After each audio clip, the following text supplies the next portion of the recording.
Това е Бургаският централен плаж, 2 часа след полунощ. Фестивалът Духът на Бургас се вихри в своята последна трета нощ. Официалната пропаганда на община Бургас и послушните медии е, че това е едно международно събитие от сериозен мащаб. Рекламната кампания е впечатляваща. Какво обаче се крие зад фасадата на красивите думи? Наш екип се натъкна на потресаващи сцени точно в пиковия момент на фестивала. Пияни и надрусани млади момчета и момичета, хора заспали направо върху пясъка. Такива бяха десетки и дори стотици. Мърсотията на пясъка беше с мащабите на екокатастрофа.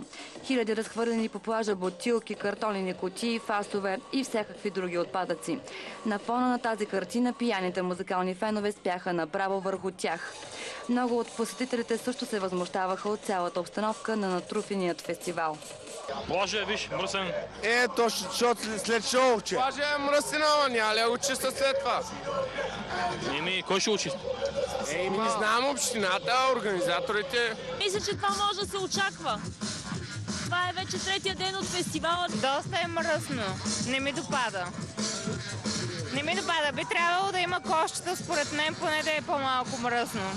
Ами има, никой не варди. Ние се събираме на едно място, си го хвърляме. Никой не го чисти. За съжаление, да. На фона на тези картини, като че ли страни остава истинският замисъл на този фестивал. А той е създаден просто за да донесе печалби на неколцина хора, приближени до местната власт.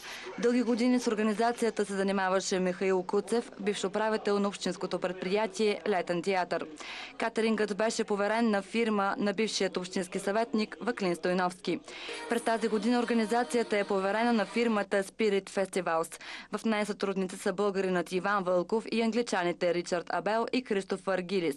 Компанията е приемник на бившата фирма Spirit в Бургас, в която Вълков също участваше като съдружник, заедно с компания регистрирана в офшорна зона. С кетеринга се занимаваше фирмата Jet Cat Catering, която е с софийска регистрация. Наша проверка показва, че цените, на които се предлагаха алкохол и безалкохолни напитки, са доста солидни. По този начин се гарантират и много добри обороти. Самите цени на входните билети също бяха високи, по 70-80 лева на нощ. Изчисленията показват, че за 3 дни се завъртат колосални обороти. В същото време общината ежегодно дава над 300 хиляди лева за организацията на фестивала. Официална възвръщаемост от тези пари няма. Въпросът е къде отиват печалбите от солидните обороти, които се завъртат около събитието. Явно в джобовете на тези, които са приближени на местната власт. Така на фона на пияните и другирани фенове на повсеместната мръсотия и мизерия на плажа са определени фирми и хора. И има една хубава далавера. И докато духът на Бургас се превръща в бунището на Бургас, за някои този фестивал е един отличен начин да борят кризата с помощта на общината.